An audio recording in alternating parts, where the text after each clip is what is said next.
So I'm 18% Irish. That's huge. So St. Patrick's Day, like, I went in big because I'm 18% Irish. So I was there at the bar and everybody was probably not even Irish. And I was like, I'm 18%. Like, I'm really who you should be celebrating today.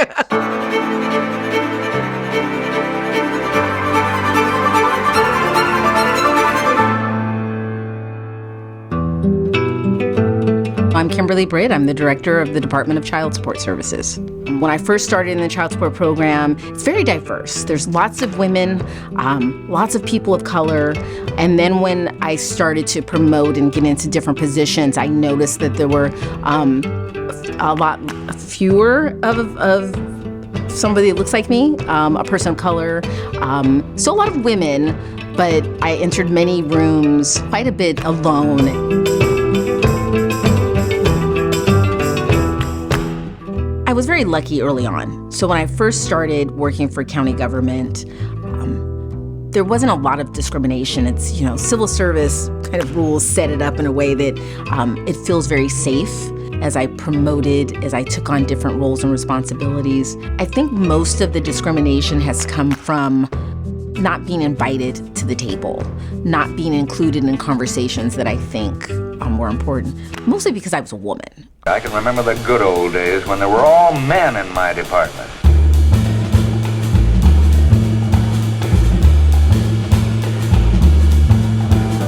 There's a lot of bias that we just generally have.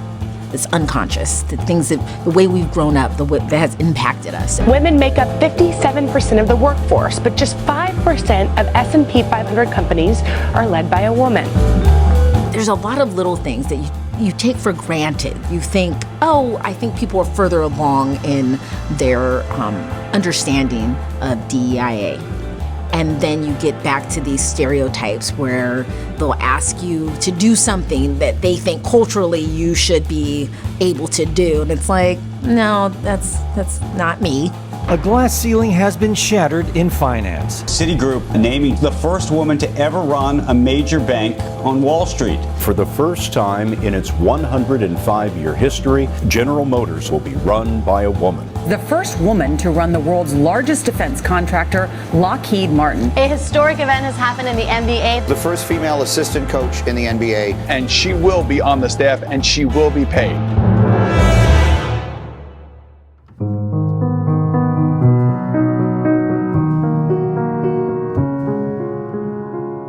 So I received an email from an employee to congratulate me, and she said, "You are the first Black woman to direct this department. Well done."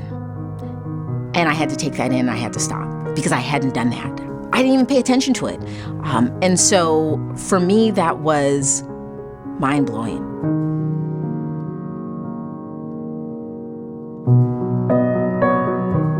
My assistant director is also a Black woman. My chief attorney is a Latina woman. First time ever. Never has happened in our department. Probably hasn't happened in many departments. Another email came in and said, "You three inspire us, and you don't even realize it. You're just doing your job, but you are inspiring us to show us that we can do this too."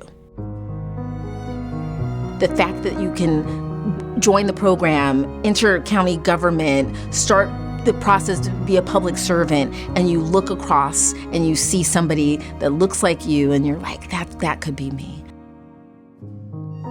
When I first started, there was a photo on a website.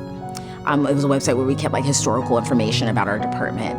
And when I first got there, it was 3 white men. And this was over 50 years, 3 white men. It's like, okay, but I'm used to that. I'm used to walking in the rooms and the photos on the wall, 3 white men, 10 white men, 20 white men, the history of the organization. And now my picture is there. My picture is there. And that means a lot.